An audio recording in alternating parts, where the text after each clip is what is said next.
അവന്തിക മാഡാണോ? ആ അതെ, ഞാൻ തന്നെയാ. ആ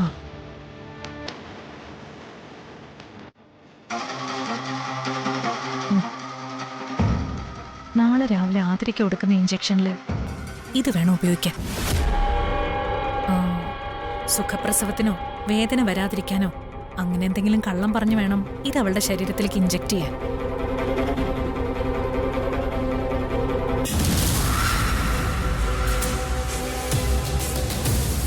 ഇത് അതെ, നിത്യ ഉദ്ദേശിച്ചത് തന്നെ. ഈ മരുന്ന് ഇഞ്ചക്ട് ചെയ്താ ജനിക്കാൻ പോകുന്ന കുഞ്ഞ് വയറ്റിനുള്ളിൽ തന്നെ കിടന്ന് മരിച്ചോളും.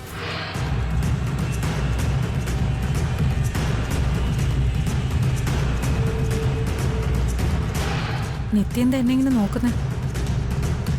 ഇതൊക്കെ എങ്ങനെ എന്നെ കൊണ്ട് സാധിക്കുന്നു എന്നാണോ? നിവർത്തികേടല്ലേ മോളെ മനുഷ്യനെ ഓരോന്ന് ചെയ്യാൻ പ്രേരിപ്പിക്കുന്നത്.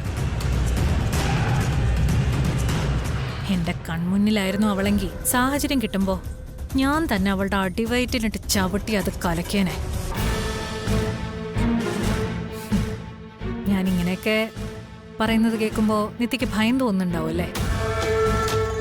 അത്രയ്ക്കുണ്ട് എനിക്ക് അവളോടും ആ ജനിക്കാൻ സാധ്യതയില്ലാത്ത കുരുന്നിനോടുള്ള അമർഷം. അതുകൊണ്ടാ നിന്നെ ഞാൻ ഈ ജോലി ഏൽപ്പിച്ചത്. സുഷമ മിടിക്കായിരുന്നു, പറയുന്ന കാര്യം അതേപടി ചെയ്യുമായിരുന്നു. നീയും അതുപോലെ ആവണം. ഗുണങ്ങൾ ഒരുപാടുണ്ടാവും നിനക്ക്. ഇതിലിത്ര ആലോചിക്കാൻ മാത്രം ഒന്നുമില്ല നിത്യ. നിന്നെ കൊണ്ടിതിന് സാധിക്കും. ആ പിന്നെ ആതിരയ്ക്ക് കഴിക്കാൻ കൂടി എന്തെങ്കിലും വാങ്ങാമായിരുന്നു. ഞാൻ ചോദിച്ചതാ, അവക്കൊന്നും വേണ്ടാന്ന്. നിത്യ വന്നേ.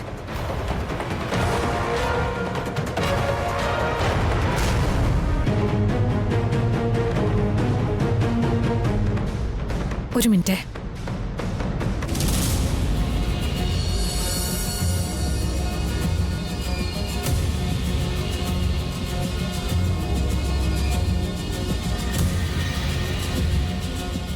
എന്താ മാഷേ? അവിടെ അവന്തിക എവിടെ? അവന്തിക ഇപ്പൊ അങ്ങോട്ട് പോയി. പിന്നെ ഈ രാത്രിയിലോ? അത് അവന്തികൊന്നും ആയിരിക്കില്ല. മാഷിന് വേറെ ആരെങ്കിലും കണ്ടപ്പോ തോന്നിയതായിരിക്കും. അല്ല, ഞാൻ കണ്ടതാ. അത് അവന്തിക തന്നെ. ആ, അവന്തിയെങ്കിൽ അവന്തിക, അതിനെന്താ? അവക്കിവിടെ വന്നൂടെ? മാഷ് നടക്കും മാഷേ. ഇങ്ങോട്ട് വാ. അതെ, ഉടനെ തന്നെ മാഷിന്റെ കണ്ണട മാറ്റണം. അതിന്റെ പവറൊക്കെ കുറഞ്ഞു. വന്നേ ഇങ്ങോട്ട് വാ.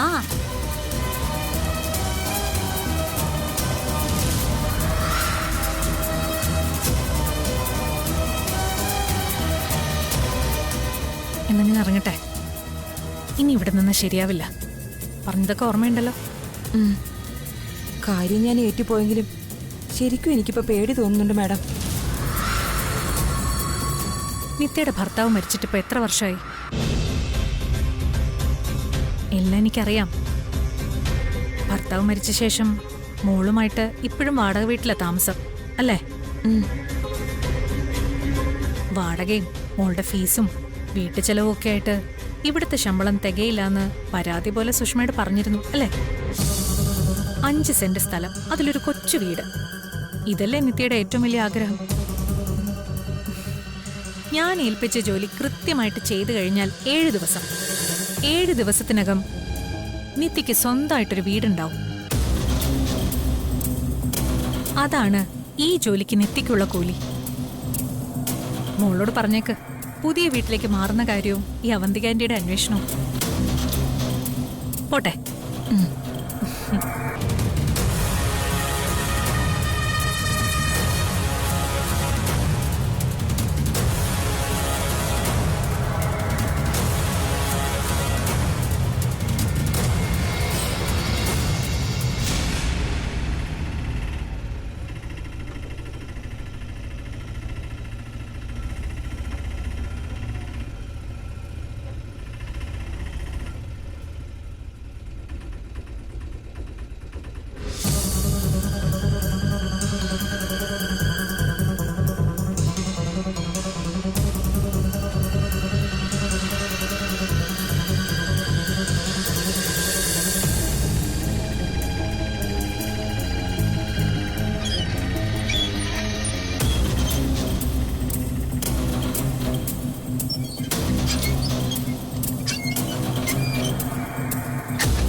ഇവർ ഈ സമയത്ത് ഇത് എവിടെ പോയിട്ട് വരുന്നതാ?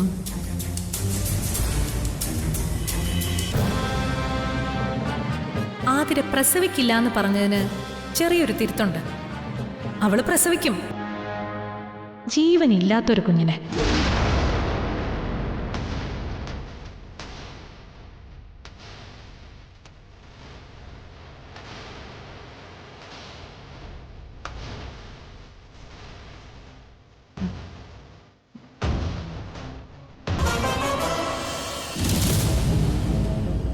ശരിക്കോ? ഓക്കെ അല്ലേ?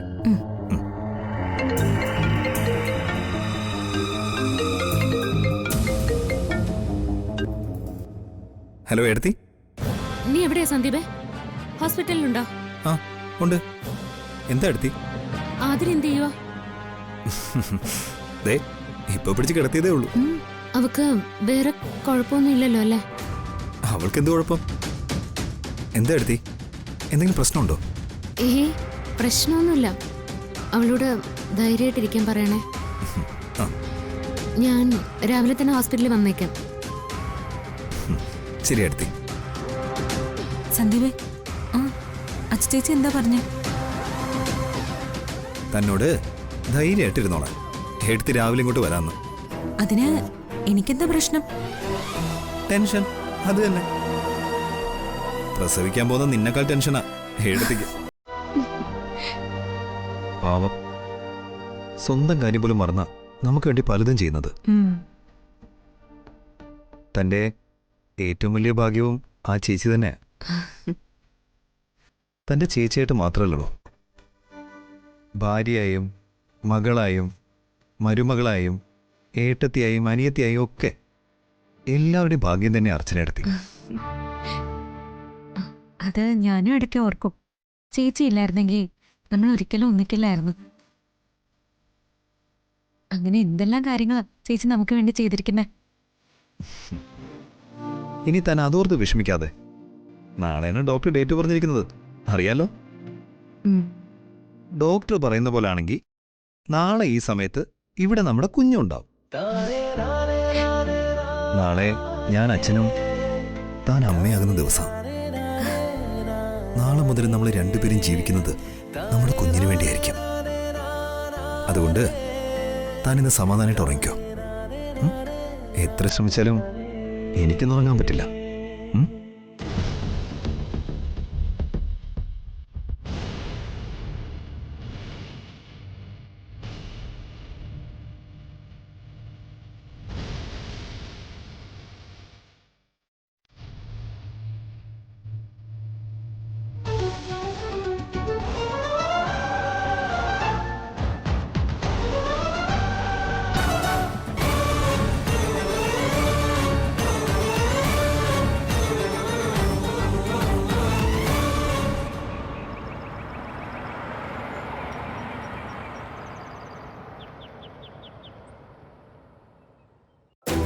മോളെ കരയല്ലേ? അമ്മ വേദന എടുക്കുന്ന കരയാതെ മോളെ. ഈശ്വര. എന്താ മോനെ, മോളെ ഇവക്ക് ചെറിയൊരു വേദന തുടങ്ങിയിട്ടുണ്ട്. മോൻ ചെന്ന് ഡോക്ടറോട് പെട്ടെന്ന് വരാൻ പറ. ചെല്ലും മോനെ. മോനെ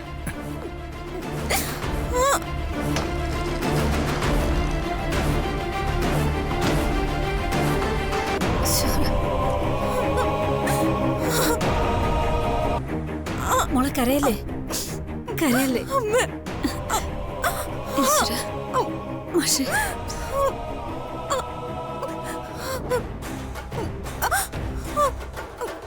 കരയാതെ കരയാതെ.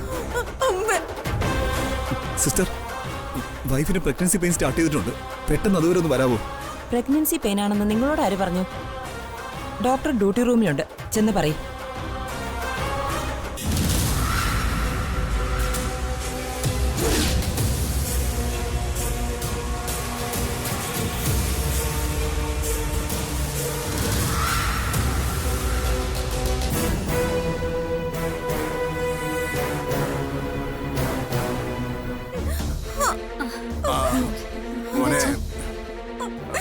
മോളെ, വേദന കൂടി കൂടി വരുന്നു ചേച്ചി.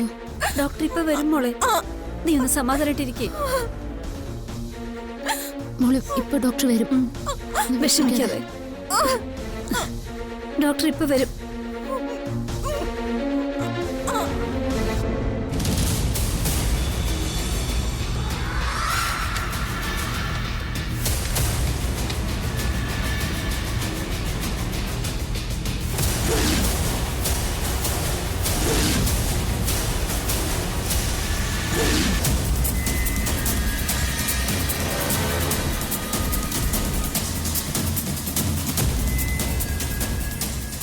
ആ 103 പേഷ്യന്റിന് ഒരു ക്യാനില് ഫിക്സ് ചെയ്യണം. ശരി മാഡം.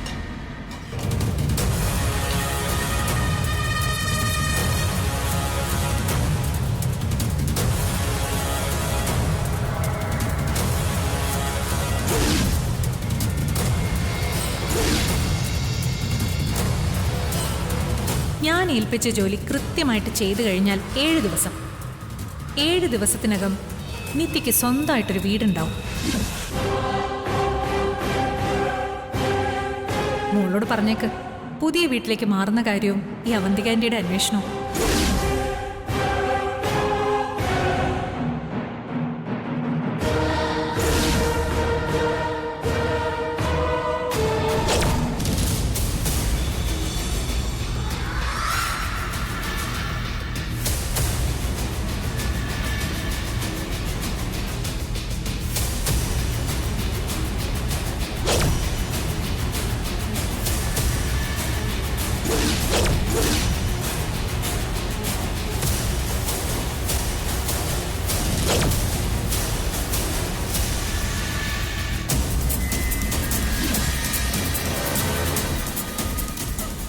മോളെ, അമ്മ, എനിക്കറിയില്ല.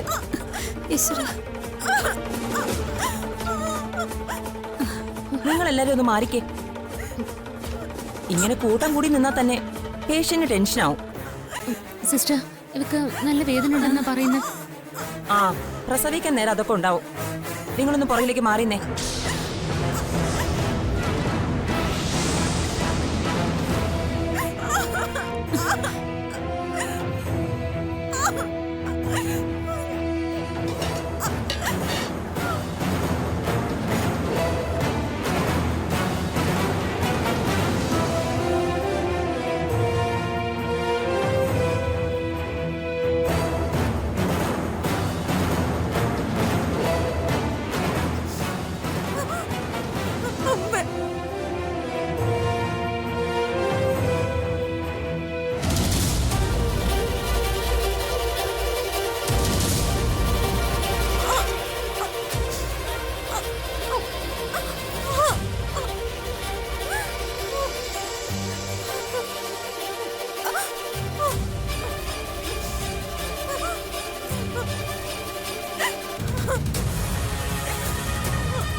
നിങ്ങൾ എന്തായി കാണിക്കുന്നേ? ഇത് എന്തിനുള്ള ഇഞ്ചക്ഷൻ സിസ്റ്റർ? അത് നിങ്ങൾ എന്തിനാ അറിയുന്നേ? അറിയണം. അതറിയാനുള്ള അവകാശം ഞങ്ങൾക്കുണ്ട്, പറയാനുള്ള കടമ സിസ്റ്ററിനും ഉണ്ട്. പേഷ്യന്റിന് പെയിൻ കൂടുതലാവുന്ന നിങ്ങൾ കണ്ടില്ലേ? അത് കുറയാനുള്ള ഇഞ്ചക്ഷനാ ഇത്. ദേ, കൂടുതൽ ഓവർ സ്മാർട്ട് കളിക്കില്ലേ? ഞങ്ങൾക്കറിയാം എന്ത് ഇഞ്ചക്ഷൻ, ഏത് ഇഞ്ചക്ഷൻ, ഏതൊക്കെ സമയത്ത് കൊടുക്കണമെന്ന്.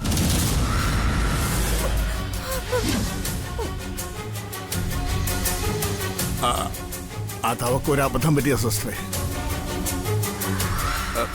സിസ്റ്റർ ഇഞ്ചക്ഷൻ കൊടുക്ക.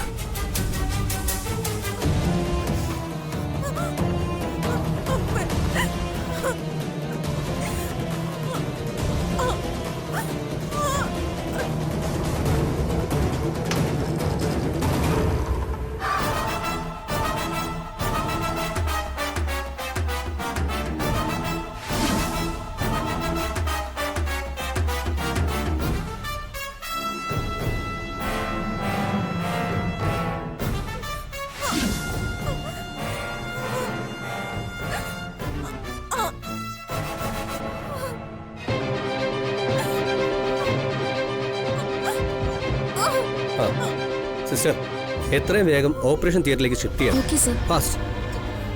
ആതിര, ടെൻഷൻ ആവണ്ട. Cool down, cool down.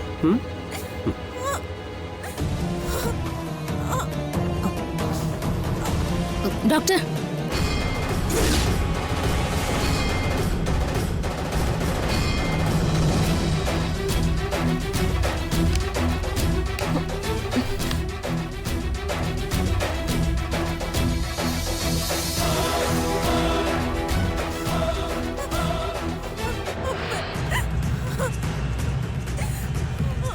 Doctor, ഇത് വേദന വരുമ്പോ പേഷ്യന്റ് ഇഞ്ചക്ഷൻ ചെയ്യുന്ന മരുന്നാണോ? ഇത് ഈ മെഡിസിനോ? ആ, വേദന വരുമ്പോ കൊടുക്കുന്ന മരുന്നാണെന്നാ ഈ സിസ്റ്റർ പറഞ്ഞത്.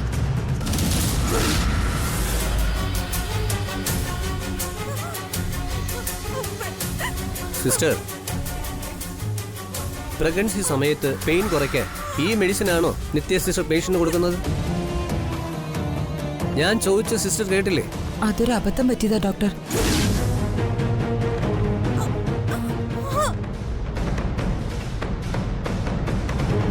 ഇപ്പോഴാ ഞാനത് ശ്രദ്ധിച്ചത്. Shut up.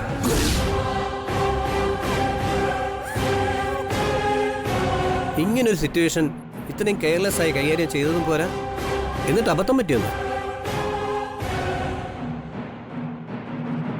പേഷ്യന്റിന്റെ റിലേറ്റീവ്സ് ഒക്കെ നിൽക്കുന്നതുകൊണ്ട് ഞാൻ കൂടുതലൊന്നും പറയുന്നില്ല. പറയാനുള്ളതൊക്കെ ഞാൻ പിന്നെ പറയാം. ഡോക്ടർ, ഞാൻ get out. I say you get out.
ചേച്ചി,